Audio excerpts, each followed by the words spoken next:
Hi everybody, Rick McEvoy here with my weekly YouTube post about my weekly blog post, which you can find on my, just straighten my back there, which you can find on my photography blog at the URL https://rickmcavoyphotography.com.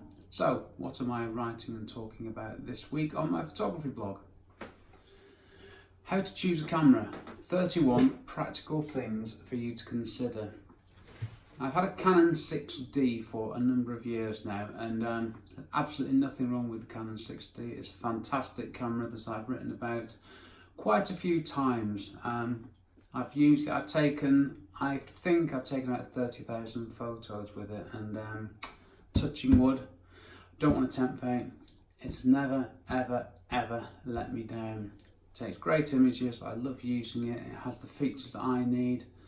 Lots of more modern cameras than what is now 6 years old have more advanced features, but I don't need them. What I need is a camera that's reliable, easy to use, good to hold, and takes fantastic photos day in, day out, and my Canon 6D has done that for 5 or 6 years. So why am I buying a new camera? Something happened last year when I was on holiday in Rhodes. I took my Canon 6D, 17-40 lens, 70-200 lens, tripod, bits, bobs, and what happened was I didn't use it much. When I got up and photographed the sunrise, I took all my gear, but for going round about visiting places, and I just thought, to be honest with you, I couldn't be bothered getting all that gear out. So I got home and I was a bit like, something's not right here. I want something a bit better than my iPhone. I don't want all the faff and hassle of the Canon 6D and all the other bits. It's not a huge camera, it's just, there's something there that was bothering me. So I started looking into, what could answer my problem. Plus the Canon 6D is getting old, and as I quite rightly say, my Canon is constantly at risk of being damaged by my own clumsiness. The fact I take photos on live construction sites, I'm putting myself in quite an arduous environment, so chances of me damaging my camera are probably higher than most photographers. But I have to make a confession. I just want something shiny and new. It's true, I'm a bloke. I like stuff. Check these out, by the way. Speakers from Bang & Olufsen. My wonderful wife got me these for my birthday, and pretty amazing. Won't show them you now or play anything, copyright and all that. Anyway, new additions on the desk. Shiny new syndrome. Yes, I suffer from it every now and then. I've been pretty good recently. I've only bought the stuff I needed, and this is really filling a need that I have. So, point number 1, smaller and lighter than my Canon 6D with lenses attached. That was really the start of me thinking about cameras and what I'm going to be using going forward, because I do commercial architectural work now. I also do a lot of travel work, and I probably jumped to the conclusion there at the beginning, but let's get there together. This 31 features, by the way, was 31 things that I decided were the most important things to me. In-camera HDR. Now this is a bit of an interesting one. The Canon 6D does in-camera HDR, but it gives you a JPEG file. Now Canon, if you're watching, explain that to me please. Why not a RAW file? Okay, that was one. GPS. This is Santorini. This is where I've taken the photos. Lightroom module that I think I'm the only person who uses, which I think is brilliant. Travel photography, very important. Commercial photography, not important. Wi-Fi. That's me, stood in high-vis jacket and trousers on a hot day. Camera's on a pole and I'm taking photos using my phone. I need Wi-Fi, I need that remote connectivity. I know there's a new piece of kit that can do that now, so That was the shot I took, by the way. That was another shot. That was taken on top of a pair of step ladders. Painter's pole will do the same thing. Connectivity is good as an iPhone. I use the Canon Connect app on my phone, and it's okay. It's better than it was, but I don't understand why the camera connectivity on expensive DSLRs seems to be from 10-20 years ago when compared to what an iPhone can do. So why can't we have that functionality built in? Maybe it is now, maybe it's just because my camera's old. Functionality of an iPhone, again, should be as easy to use, surely. Connectivity to my iPhone, thinking about it, yes. In-camera image processing, what do I mean? What I mean is I take a photo, send it straight from my phone to my phone, and then onwards and upwards. A fully articulated screen. My Canon 6D has a screen, doesn't move. It would help if it did. This is a bit of an age-related point. A screen I can actually see in normal light. I'm 52 now. I know I don't look it. You're probably thinking I'm much younger than that, and thank you for that thought. Yeah, a screen I can read all those small numbers on with my aging old mince pies, as I like to call them. And another thing is a screen that I can look at when the sun's out and I'm on a Greek island. To be fair, the iPhone's rubbish for this. I can take photos and videos where I've got no idea what I'm recording, no idea, I'm just guessing. Touchscreen functionality, same as an iPhone. Ergonomics that make it a pleasure to use. Canon 6D has that. The grip is brilliant, natural, the controls are where I want them. I can use that camera with my eyes closed, and do. But interestingly enough, I can't find a lens in my bag with my eyes closed or in the dark, so I still need a head torch. Simple logical menus, yeah, Canon are great. I hear that other ones aren't as good. 4K video with high quality with high quality audio recording. I know high quality audio recording isn't going to make my voice sound any better than what it actually is. Forgive the grammar there, but yeah, I do videos on my iPhone. I don't use a camera. I've got cameras, lenses, all that stuff, and I still just use my phone. Vlogging, recording capabilities, same thing really. Something to do out in the field. At the moment, I use my phone, and to be honest with you, I'm quite happy using my phone. Smaller, cheaper lenses, offering similar quality. Now that's only going down one route clearly. High quality sensor. Canon 6D has a full frame sensor. It's brilliant. Excellent low light performance. I caused a bit of an argument with somebody when I reported my low light performance on my Canon 6D as being absolutely fantastic. I was told by a reader of my blog that the Canon 6D's low light performance is rubbish. Not for me. Stuff like time-lapse, long exposure and other good stuff, etc. built in. Basically stuff to play with on my camera, just good stuff rather than just taking photos and moving on. I want to have a bit of a play, to be honest with you. Yeah, I do it on my iPhone, but nice to be done in the camera. A sensor that doesn't need cleaning. I cleaned the sensor on my long since sold Canon 5D Mark I, and I went to the photography show some years ago now, and I asked them to clean the sensor and they said, we can't clean it, there's something on it. To be honest with you, I'd never even noticed and I've never had a problem taking photos, but since then I haven't cleaned the sensor. Interchangeable lenses.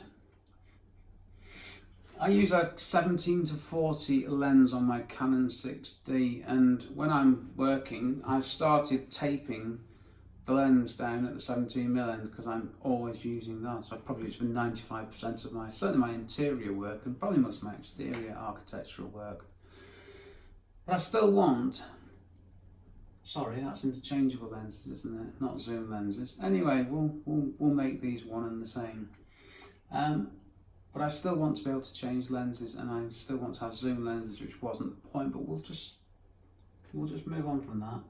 Yes, I want to be able to change lenses. I want the lenses to be as good as those on my Canon 6D, my very, very good L series lenses. Tilt shift capability. Now then, this is an interesting one. I am often told that architectural photographers, I really should be able to say that, I know, must use tilt shift lenses for their work. I bought a tilt shift lens. I had it for 3 years. I used it when I bought it to test it and to make sure everything was as it should be, and then 3 years later I sold it because I never used it. My 17 to 40 lens that I spoke about before does a good enough job. I'm happy. I don't need one. So this is more about other camera systems and the possibility in the future of being able to use a tilt shift lens, because some camera systems, I don't think you can get a tilt shift lens for the Fuji mirrorless range or the Olympus mirrorless range. Ultra wide angle lens. I've mentioned before the 17 to 40 lens. I want to go wider. I love the 17mm end. I want 14mm, possibly 11mm. If I get the Canon 11 to 24mm lens, I might as well find a couple of bricks to put in my suitcase. It's big and it's heavy, and it's about £3 grand, so that's not going to happen anytime soon. I want small and wide. This is definitely pushing me down one direction. I can say all this now because I've done what I was going to do. Bespoke programming. Canon have this custom function settings, which I've always found a little bit baffling, to be honest with you. So being able to just have the settings I want, maybe I just need to spend more time working on that one. But RAW capture, simple one. I shoot all my photos in RAW. I've written a blog post called Why I Shoot in RAW and Export in JPEG. Check it out if you don't know what I'm talking about. It explains it really, really well. EVF.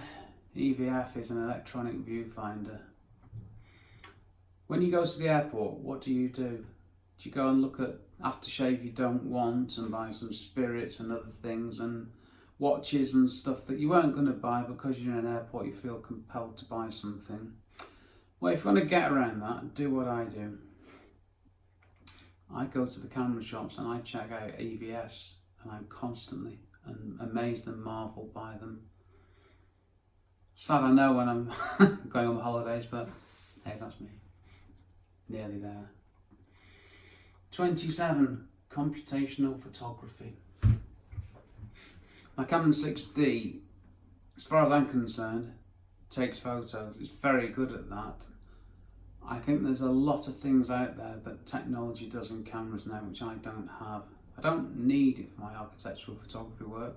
In fact, I go further than that and say I don't want it in my architectural photography work. I want it for myself, for my own enjoyment and to experiment with. The Canon 6D just does its job, and that's what I want in my working camera. Focusing in the dark.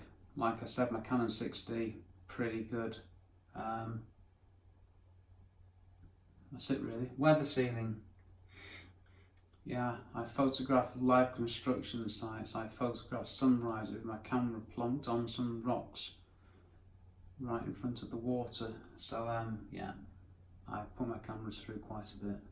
Oh, and I also put my camera on poles and gravel unloading facilities at live rail sidings, that kind of thing. Yes, the ability to output straight from the camera. If my camera could do what my iPhone did, as in it has internet connectivity, why they don't, it's beyond me. That would be good. And I go back at point 31 to my shiny new loveliness issue. I want something shiny and new, and I want it now. So, where did this get me? Picture my Canon 6D. It's not my Canon 6D, it is a Canon 6D with my other lens at 24 to 105mm. Why have the f4L? It's better than that. So I have a Canon 6D, I wanted something else. What was the answer? I've just seen a typo on the bottom of my post, I must change that. The answer was 2 camera systems. Not one, but 2 camera systems. Yep, the Canon system. So what I've done is I've sold my tilt shift lens, some stuff that I bought years ago that I've never used, and I bought an Olympus OMD EM10 Mark II. I used that for a couple of weeks and thought, liking this, so I bought the Olympus OMD EM5 Mark II. I also bought the Olympus 7 to 14mm f2.8 Pro lens. 7 to 14 in micro four thirds equates to 14 to 80. So I got the 14mm I was after, with a camera and body that costs less than the Canon 14mm lens, and the quality is really good. It's smaller than my Canon 6D with my Canon 17 to 40 lens. It's not a lot smaller, I've got to be honest with you. It's not a lot lighter. The lens is a bit of a lump of stuff, a very nice pleasing lump of stuff, but it is smaller. It has served that purpose. I also have the Olympus 40 to 150, which is quite a small and lightweight lens.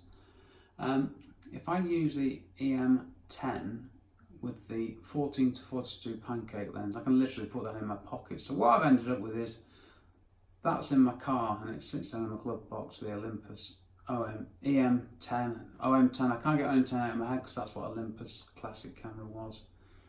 The EM5 is what I use for photography, and I went to Rhodes 2 months ago and I didn't take my Canon camera for the first time ever, and it was absolutely fine. The photos were great. If you want to see 12 photos in vertical format for Pinterest use only, check out the page rickmcavoyphotography.com/Rhodes. Okay, I've given some links to some other related posts here. My micro four thirds travel kit. Is the Canon 6D still worth buying in 2019? Check that one out. That's my most popular blog post ever by an absolute mile.